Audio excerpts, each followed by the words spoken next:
We must hold on to our traditions. That's who we are. That's who we must be. That's what it means to have faith, that in the darkness, in the worst of it, in the absence of light and hope, we sing. Because it is high time that humans and race traitors like Starlight learn. You are not students. You're soldiers, and you will fight for the cause. Welcome to God's army. Yeah, we're gonna do great things. Hello Gen V fans, fellow Mudbeards, and anyone else who's super interested in the character of Cipher in Gen V. And while at this point in the story his character and their big twist has already been revealed, I thought this was a great time to go ahead and break down the interesting parallels between the character of Cipher and the character of Father Paul from Midnight Mass, both brilliantly played by Hamish Linklater. And while the original title for this video was going to be Always Leading the Flock, I think after what we've gotten in Gen V, it's fair to say a better fitting title would be How He's Always the Fraud.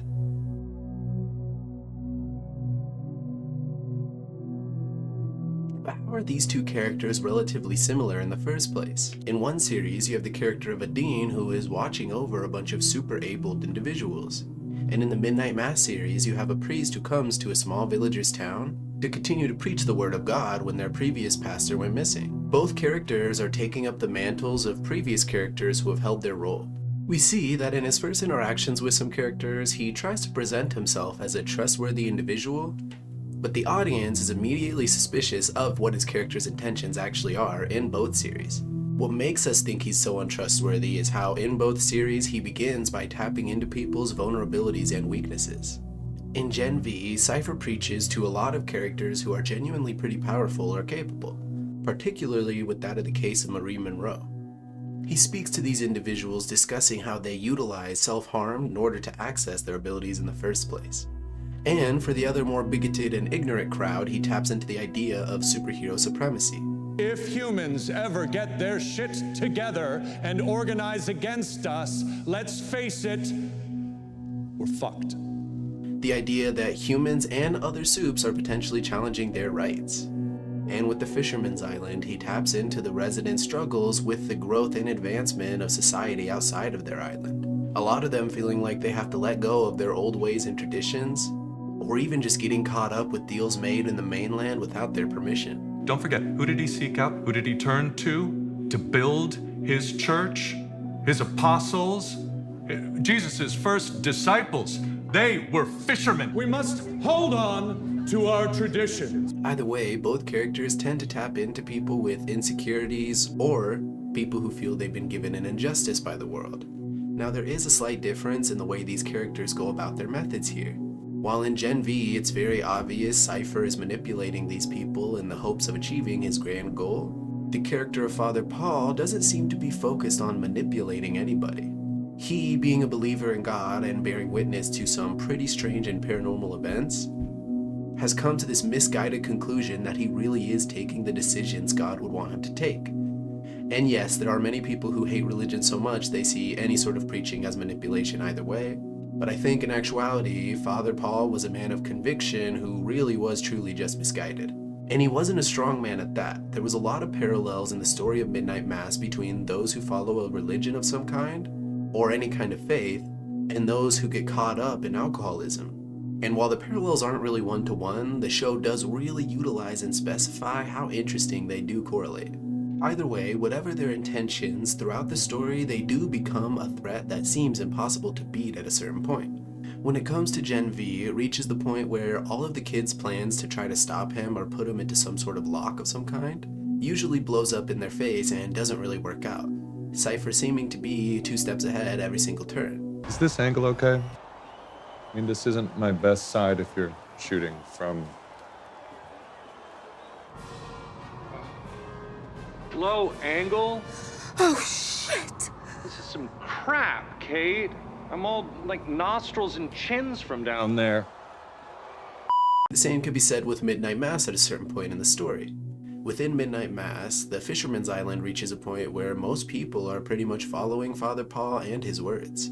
leaving some of the residents to feel more isolated and a little bit suspicious of what's going on here. But it wasn't just his words that they seemed to fall into. Both in Gen V and in Midnight Mass, at some point the character brings out an ability that none of the other characters really expected. In Gen V, it's the idea that a human being without Compound V could actually be able to do the things that Cipher was actually doing. In Midnight Mass, a show without super-abled individuals, it's when he begins performing what can only really be described as miracles. Another interesting note is how he also holds a lot of power in his dialogue with individuals. A lot of characters will fall in line with the regular TV show motif, making a plan, trying to lock the bad guy into something, doing whatever. Then you have a lot of moments where Cipher immediately picks up on what they're trying to do. I'm grateful. That's such bullshit. What? Come on. You're an eye twitch away from leaping across this table and ripping my throat out with your teeth. In Midnight Mass, you have this guy who's growing in influence and people who maybe are a little suspicious of him, but he has a lot of backing in his actions and biblical references from the Bible, with his most devoted followers seeming to find an excuse for every one of his actions before it could become a problem. And in his conversations with characters in Midnight Mass, he's not necessarily looking down upon them in any way, but he does always present himself as someone who's just a little bit ahead of the situation than they are. How does that make you feel? Fucking angry. No! I promised you complete honesty, and I am giving that to you, and I'm tired of you lying to me, Riley Flynn. Honesty! How does it make you feel? Jealous. But that leads to my next point. As both narratives seem to build towards a climax, you begin to see some of his own weaknesses bleed through the cracks. In Gen V, you begin to realize exactly what his big twist could potentially be, but even if you couldn't, you see that his powers aren't working as properly as he probably would have hoped when it comes to polarity, and his influence over some of the kids seems to fail every single time, him not building that bond with Marie he really wants to build.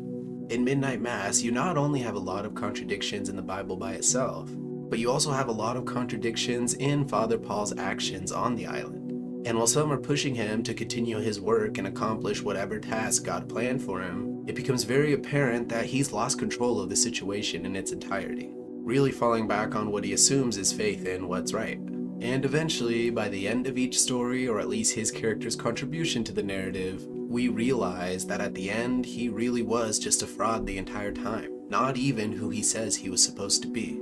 In Gen V, it was revealed that after this entire time as a new dean, Cipher doesn't even really exist.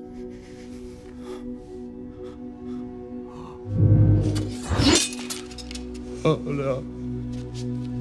This is for Andre. No, I'm not him. I'm not him. I'm not him. Do it! No, God, please, no, my fucking back, my fucking ribs. I'm not him. I'm not him. Please, I'm not him.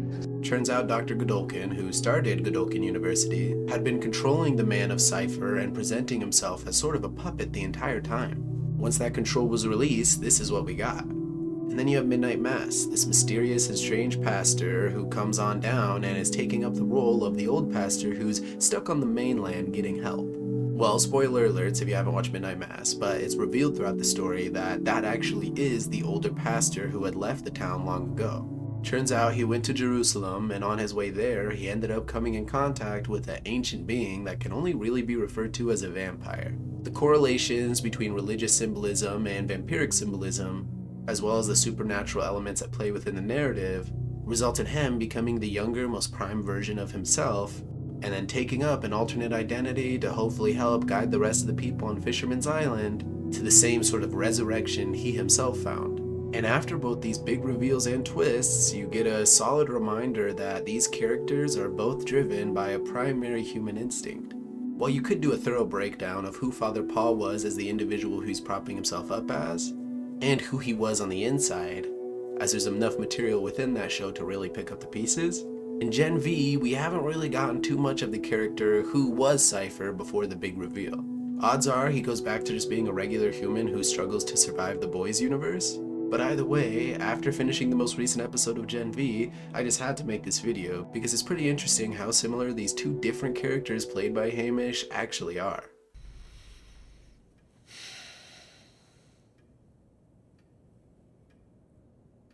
Welcome back.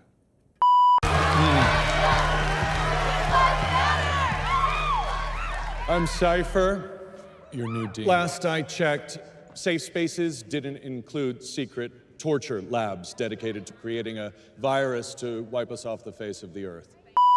Looks like talking to your friends went well. They had just waited if Andre had just... Cheat day. Tell me what happened. Just because Flip did 19 million in its opening weekend, you think you can boss me around? You got smoked by the Garfield movie. How about I call Homelander? Do it. I'd like to see how that goes. Now, if you'll excuse me, my lunch hour is really my only me time. I'm grateful. That's such bullshit. Didn't this used to be Big Chief Apache's Diversity and Equity Center? Welcome to Hero Optimization. Do you know how you can switch genders besides, I just clench my butthole and do it? All you have to do is push that button, and the class ends. And you've got to get through Vicor to do it. Good luck! Good morning, bitches. Who's ready to deep throat my hammer?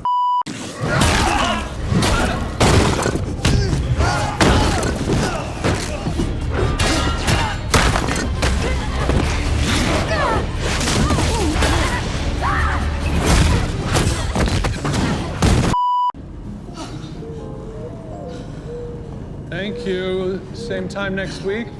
What the actual fuck? He'll heal, probably. Look, my job is not to baby you. It is to push your powers to their fullest potential. And this school, it has no place for those who cannot hack the pressure. Lisa, you're being transferred to performing arts. I know, the new rug looks like a Dairy Queen's afterbirth, but I like it. It ties the room together. Tell Vought the truth. I love it. What truth? Hey, howdy, Kate. It's me, Homelander. Oh, you got attacked, you say? Half your skull got blown clean away? What a fucked up situation. Have a nice day, Kate. I told the truth. You might as well have taken a selfie with Bin Laden. I can't do it. Because you are in your head. You have to stop thinking and feel it. Connect with every cell in that bag as if it were a part of your own body. Okay. Ease up, Yoda. Fair enough. Sorry. Yeah. What if I kill Elon? That's why we named them for assholes. Now, come on. We got a lot of ground to cover before you get into the ring with Jordan. Is this angle okay? I mean, this isn't my best side if you're shooting from... Low angle? Oh, shit. This is some crap, Kate. I'm all like nostrils and chins from down there. Tomorrow, you and me. Back to your training. I'm not doing anything with you. No, I get it. Adrenaline's running high. You almost gave your boyfriend-girlfriend a full-body phlebectomy on national television. Hey, do you want an assistant? They're human, but they bring you shit all the time. It's like their job, you know? What a world. Nah, thanks. Yeah, see yourself.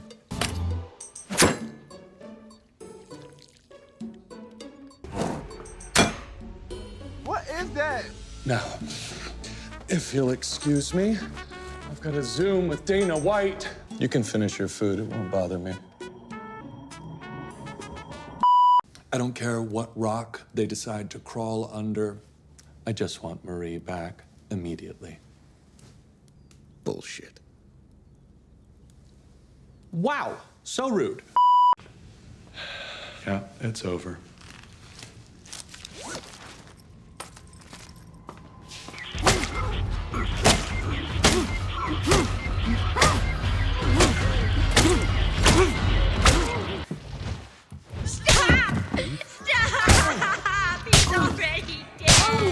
You ever been to Australia?